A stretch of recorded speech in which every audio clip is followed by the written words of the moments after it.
السلام علیکم۔ جہان داستان میں آپ کا خیر مقدم ہے اور امید ہے کہ آپ خیریت سے ہوں گے۔ آج میں آپ کے لیے خوفناک کہانی لے کر آیا ہوں اور کہانی کا نام ہے بندر کا پاؤں۔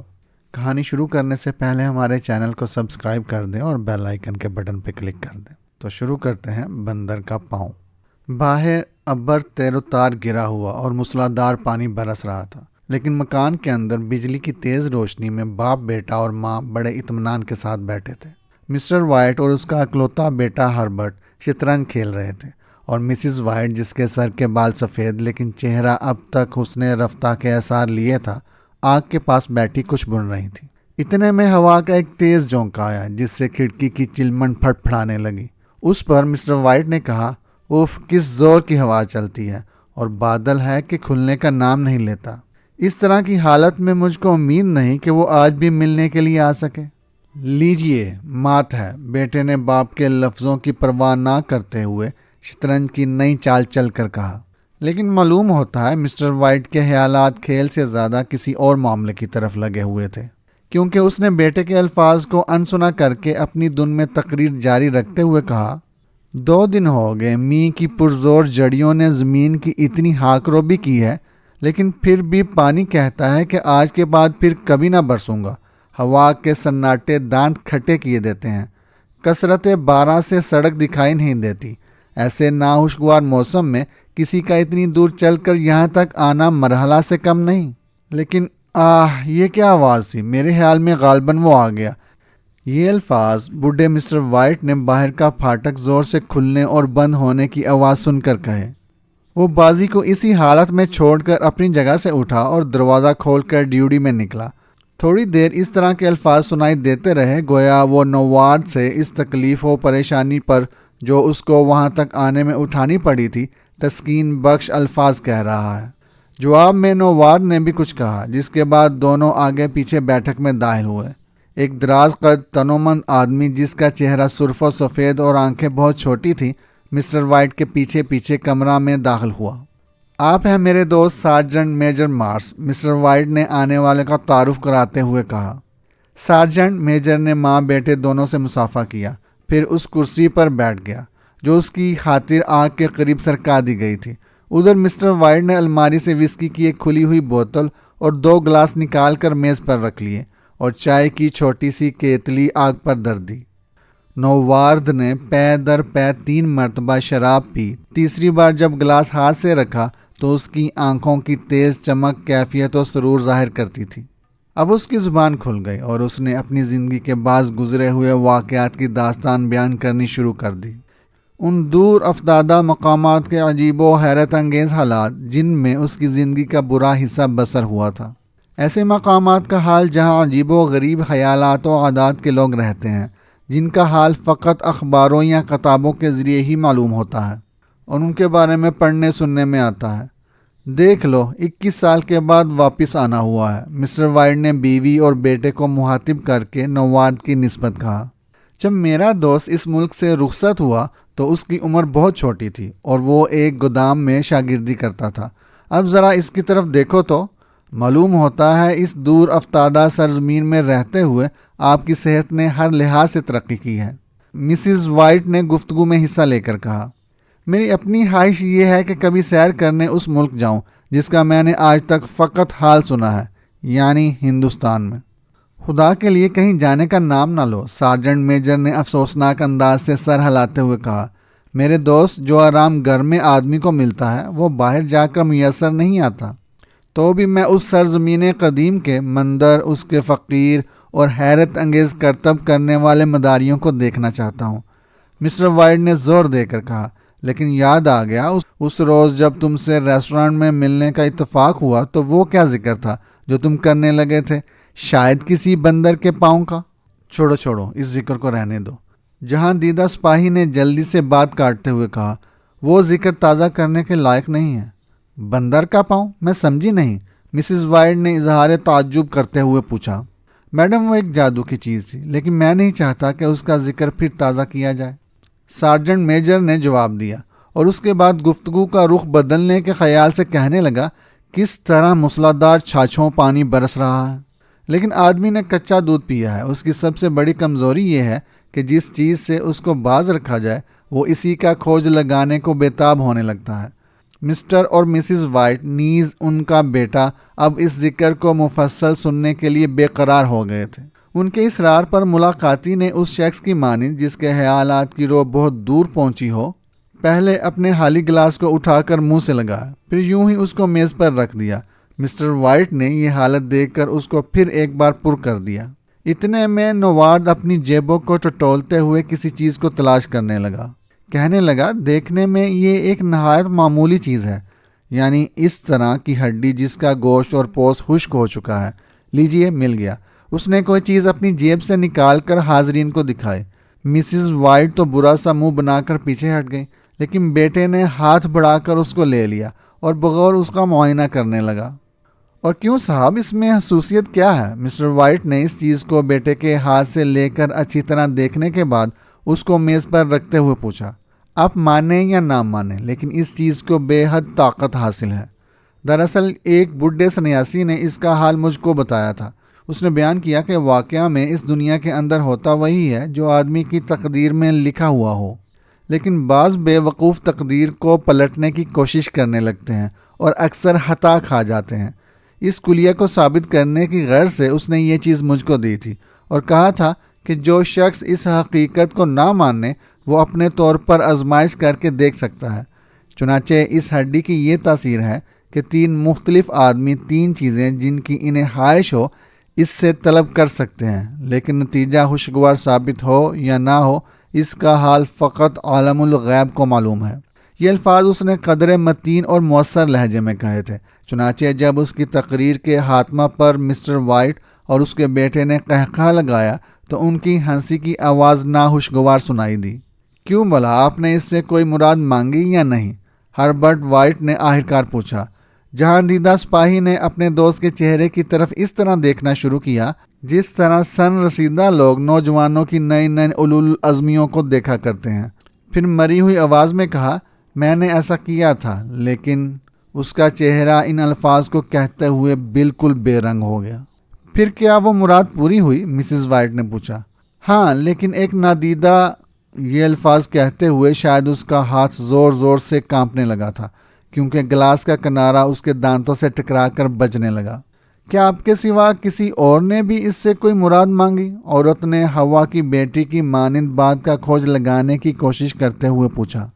ہاں، ایک آدمی نے مجھ سے پہلے بھی ایسا کیا تھا، لیکن آخری مراد جو اس نے اس ہڈی سے مانگی وہ اپنی موت کی تھی، اور سچ پوچھیے تو یہ چیز اس کے مرنے کے بعد ہی میرے ہاتھ آئی۔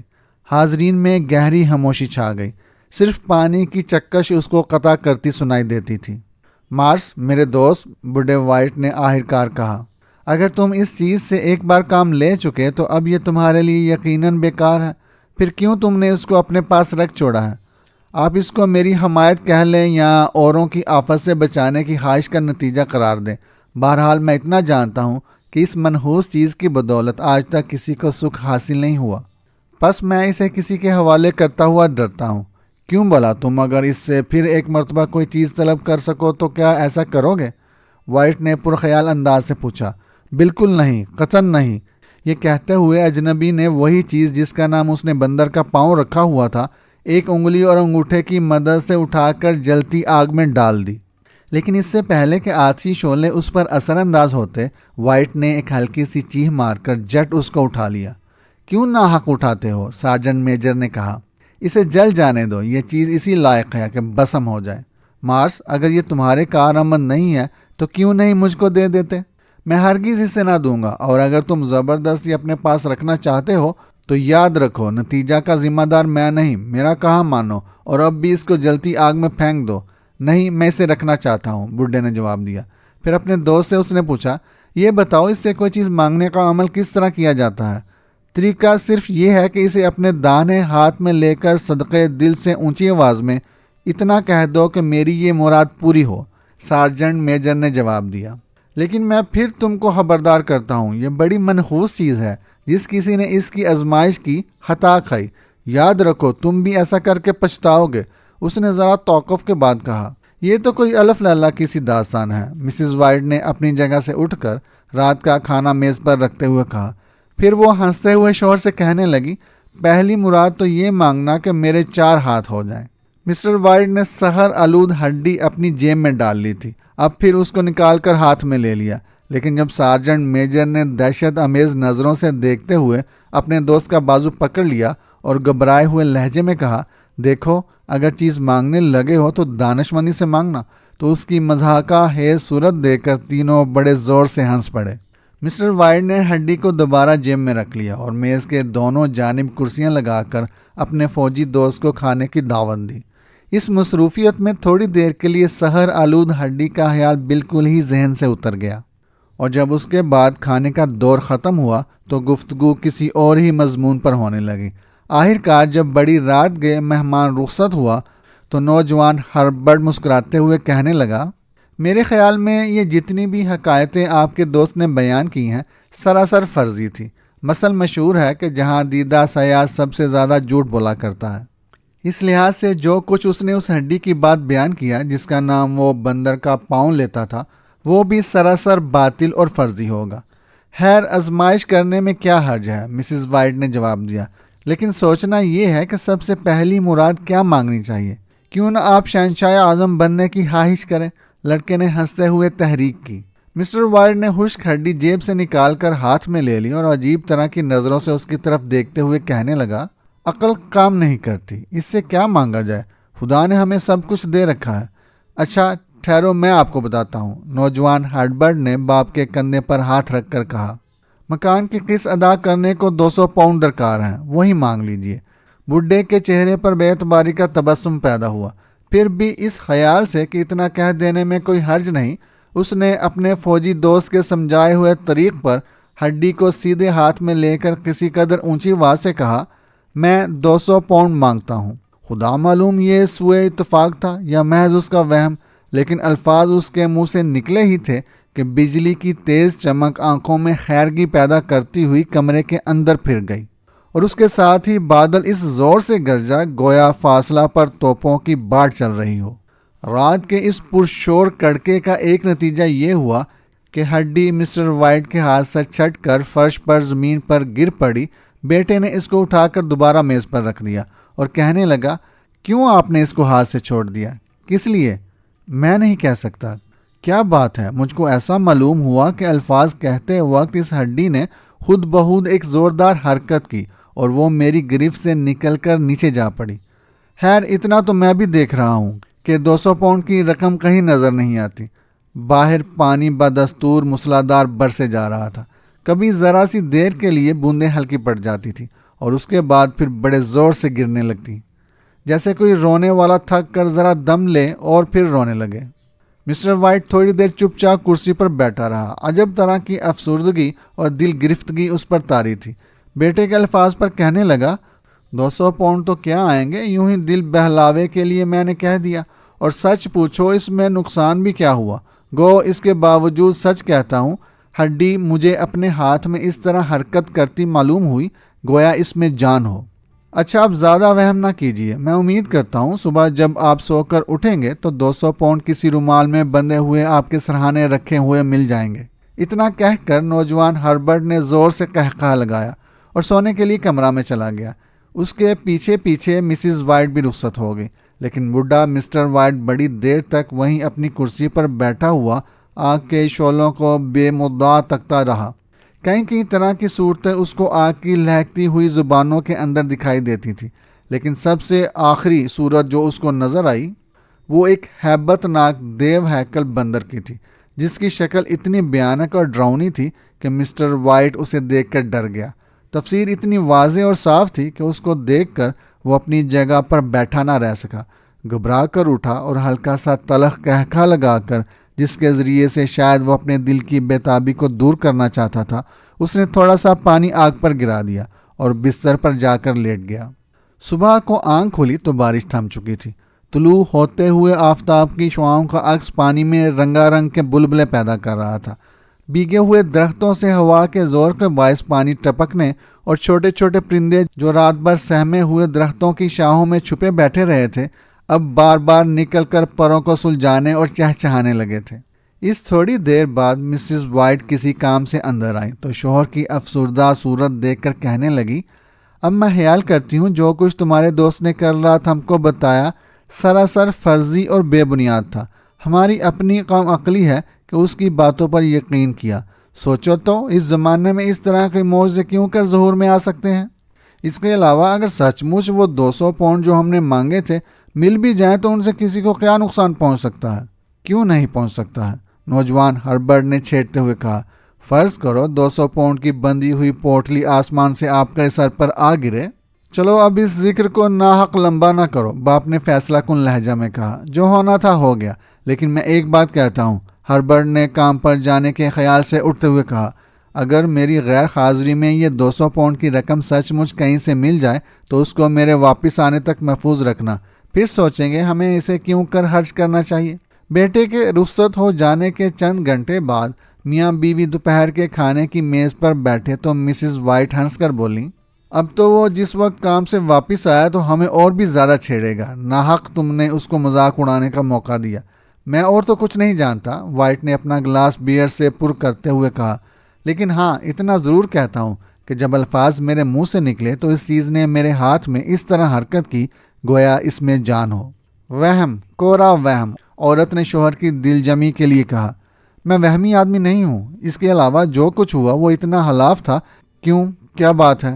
مسز وائٹ کھڑکی کی راہ سے باہر دیکھ رہی تھی۔ پرے سڑک پر ایک اجنبی آدمی بظاہر خوش پوش، سر پر ریشمی چمکیلی ہیٹ لیے اس طرح ایک سے دوسرے مقام کی طرف آ جا رہا تھا گویا مکان کے اندر آنا چاہتا ہے، لیکن پھر ہچکچا کر رہ جاتا تھا۔ 3 مرتبہ پھاٹک کی طرف بڑھا اور پیچھے ہٹ گیا۔ آخر چوتھی مرتبہ سمجھ سے کام لے کر اس نے پھاٹک کھولا اور اس روش پر چلنے لگا جو مختصر سے باغ سے ہوتی ہوئی سردر دروازے تک پہنچتی تھی۔ یہ حالت دیکھ کر مسز وائٹ اپنی جگہ سے اٹھی اور اجنبی کا حال معلوم کرنے ڈیوٹی کی طرف گئی۔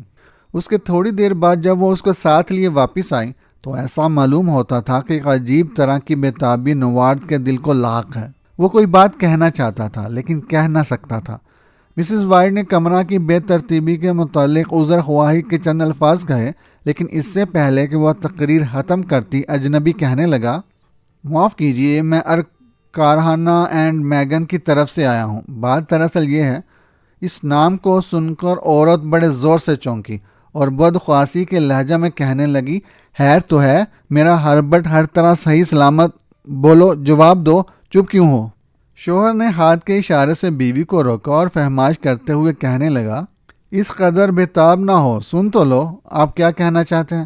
مجھ کو افسوس کے ساتھ اطلاع دینی پڑتی ہے، ملاقاتی نے کہنا شروع کیا، میرے بیٹے کو چوٹ تو نہیں آئی؟ ماں نے بےتابانہ پوچھا۔ نوار نے سر کو ہلکا سا ہم کر کے جواب دیا، میڈم چوٹ تو بہت سخت آئی تھی لیکن اس کو تکلیف نہیں ہے۔ خداوند تیرا شکر۔ یہ کہتے ہوئے بوڑھی عورت نے دونوں ہاتھ دعا کے انداز سے ملا لیے۔ تیرا شکر ہے۔ وہ فقرہ پورا نہ کر سکی کیونکہ اجنبی کے حسرت ناک انداز کو دیکھ کر اس کے جی میں ایک نئی طرح کی تشویش پیدا ہونے لگی تھی۔ اس نے رکے ہوئے دم سے اس کے منہ کو تکتے ہوئے تفصیل کے لیے التجا کی اور اپنا کامتا ہوا ہاتھ سہارے کے لیے شوہر کے ہاتھ پر رکھ دیا۔ بات دراصل یہ ہے، نوار نے آخرکار کہا، آپ کا لڑکا کام کرتے ہوئے کل کی چھت میں آ گیا۔ وہ بری طرح زخمی ہوا تھا۔ اف میرے خدا! پھر؟ مسٹر وائٹ نے پہلی مرتبہ معاملات کی اہمیت سمجھتے ہوئے پوچھا۔ اس کی نگاہ حسرت ناک انداز سے اجنبی کے چہرہ پر جم گئی اور اپنی موجودہ اضطرابی حالت میں اس نے بیوی کا ہاتھ اپنے ہاتھ میں لے کر اس کو اس طرح دبایا جس طرح عہد شباب میں پیار کرتے وقت دبایا کرتا تھا۔ پھر اجنبی کو مخاطب کر کے بولا، وہ ہمارا اکلوتا بیٹا ہے، یہ بتاؤ زخم کچھ بہت زیادہ شدید تو نہیں؟ اجنبی کو اپنا گلا رکتا معلوم ہوا۔ الفاظ منہ سے ادا کرنے مشکل ہو گئے۔ ذرا کھانستے ہوئے اپنی جگہ سے اٹھا اور کھڑکی کے پاس جا کر تھوڑی دیر باہر کو تکتا رہا۔ پھر پیچھے مڑے بغیر اس نے آہستہ آہستہ کہنا شروع کیا، مالکان کارخانہ نے مجھ کو اس غرض سے آپ کے پاس بھیجا ہے کہ اس صدمہ جان گداز میں جو آپ کے دلوں کو پہنچا ہے ہمدردی ظاہر کروں۔ آپ بہتر سمجھ سکتے ہیں، میں ایک معمولی تنخواہ دار آدمی ہوں اور مجھ کو مالکوں کے احکام کی تعمیل کرنی پڑتی ہے۔ کسی کے منہ سے جواب میں کوئی لفظ نہ نکلا۔ عورت کا چہرہ لاش کی مانند سفید پڑ گیا اور مرد کی صورت شدت فکر و غم سے مضحکہ خیز نظر آنے لگی۔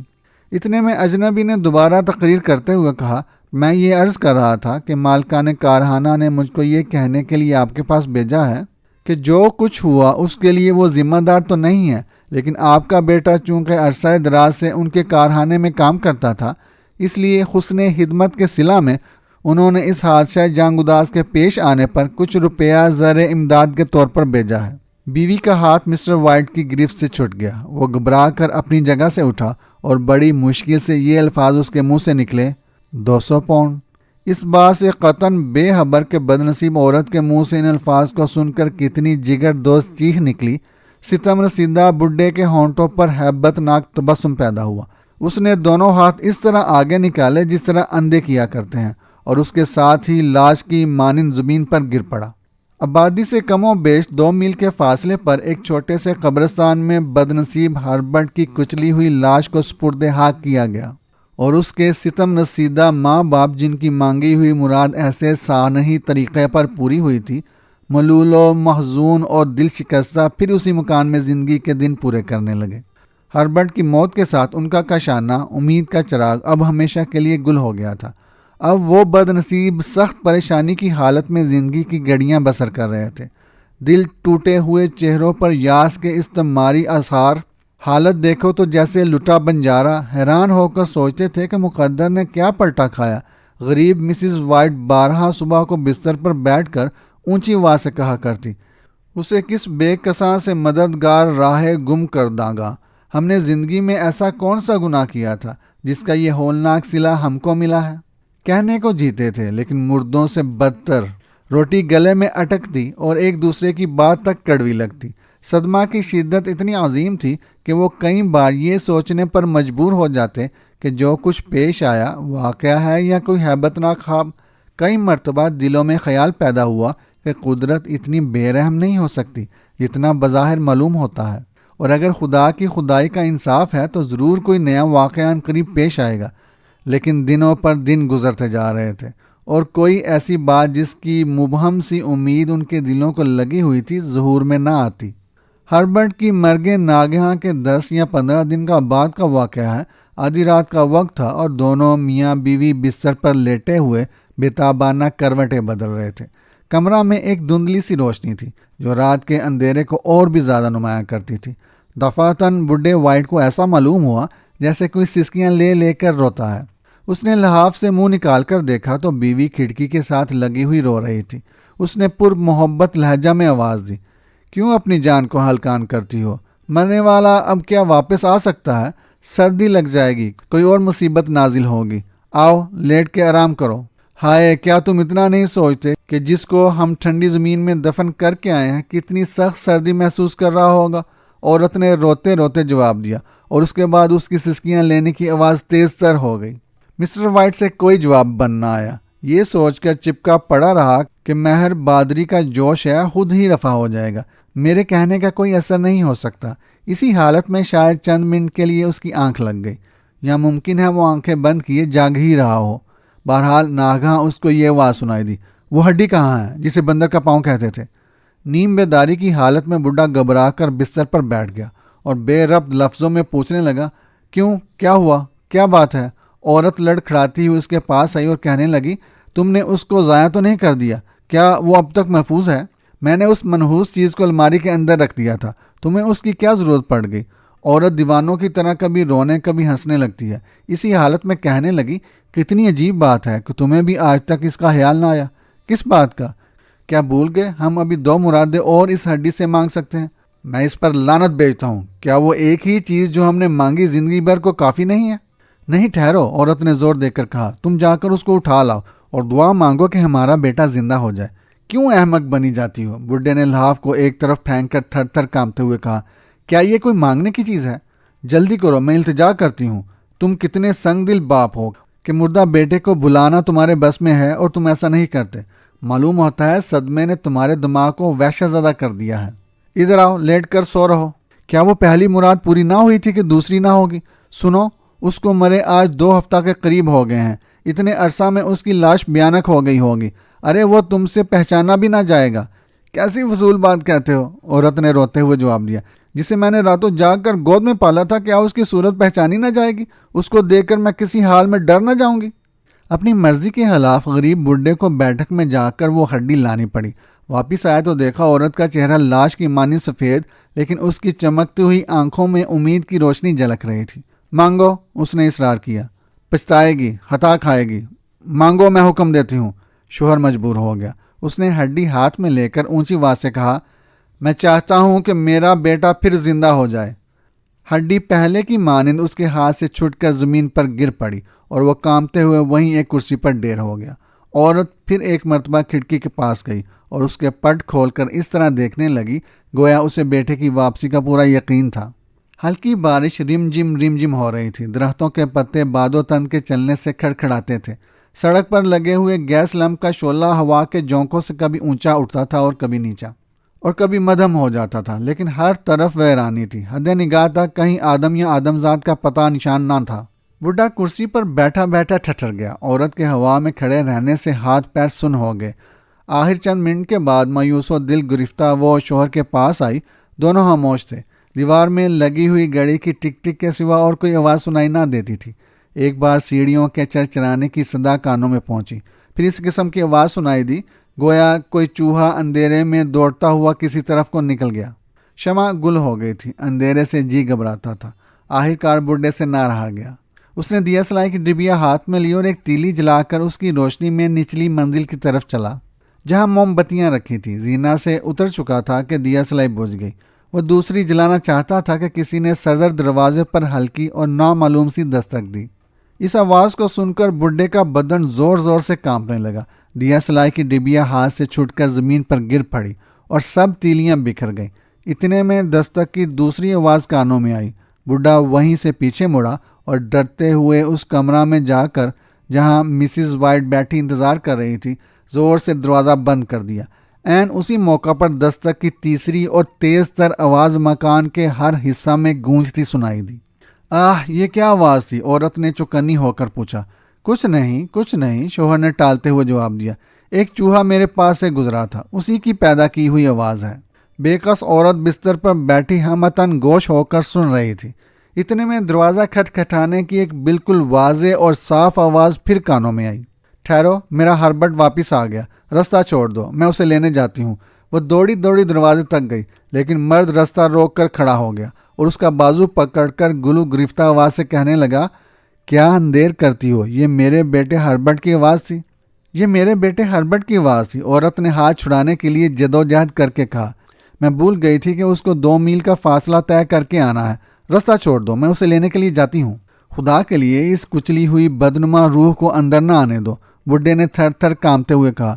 کیا اپنے بیٹے سے ڈرتے ہو؟ چھوڑ دو، میں ضرور جاؤں گی۔ دستک کی آوازیں پے در پے تیز تر سنائی دینے لگی۔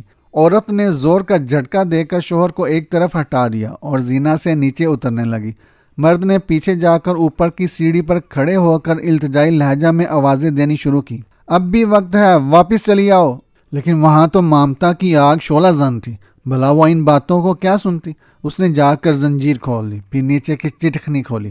اس کے بعد اس کی آواز ہانپتے ہوئے یہ کہتے سنائی دی، میرے خدا، اوپر کی چٹخنی بلند ہے، وہاں تک میرا ہاتھ نہیں جاتا، تم ذرا آ کے مدد کرو۔ لیکن بزدل مسٹر وائٹ آگے بڑھنے کے بجائے وہیں سے پیچھے ہٹا اور کمرہ خواب میں واپس جا کر اندھیرے میں گری ہوئی ہڈی کو ٹٹولنے لگا۔ دستک کی آوازیں ہر لہجہ تیز تر ہوتی جا رہی تھیں۔ وائٹ کو ایسا معلوم ہوا کہ اس کی بیوی کرسی کھینچ کر دروازے کے پاس لے گئی اور اس پر چڑھ کر دروازے کی چٹخنی کھولنے لگی، لیکن ادھر اس نے اپنی کوشش میں کامیابی حاصل کی، ادھر شوہر نے ہڈی ہاتھ میں لے کر اپنی تیسری اور آخری مراد مانگی، یعنی بیٹے کی واپسی کی۔ آواز آنی دفتن بند ہو گئی، اگرچہ اس کی گونج اب تک فضا میں باقی تھی۔ دروازہ کھلنے کی چرچراتی ہوئی صدا کانوں میں پہنچی۔ باد تند کا تیز جھونکا دروازہ کی راہ سے داخل ہو کر اوپر کی منزل تک پہنچا اور اس کے ساتھ ہی بدنصیب عورت کے منہ سے رنج و قلق کی ایسی دل برمانے والی آواز کانوں میں آئی کہ وہ رہ نہ سکا اور دوڑتا ہوا نیچے جا کر اس کے پہلو میں کھڑا ہو گیا۔ بارش قدرت کے گریہ عظیم کی مانند اب تک جاری تھی۔ سڑک پر لگا ہوا گیس لیمپ اپنی متحرک لو کے ذریعے سے عجیب و غریب سائے پیدا کر رہا تھا، لیکن سڑک حد نگاہ تک ویران تھی۔ کہیں آدم یا آدمزاد کا نشان تک نظر نہ آتا تھا۔ یہ کہانی آپ کو کیسی لگی؟ کہانی اچھی لگی ہو تو لائک ضرور کیجیے گا، ہمارے چینل کو سبسکرائب کر دیں اور بیل آئیکن کے بٹن پہ کلک کر دیں۔ شکریہ۔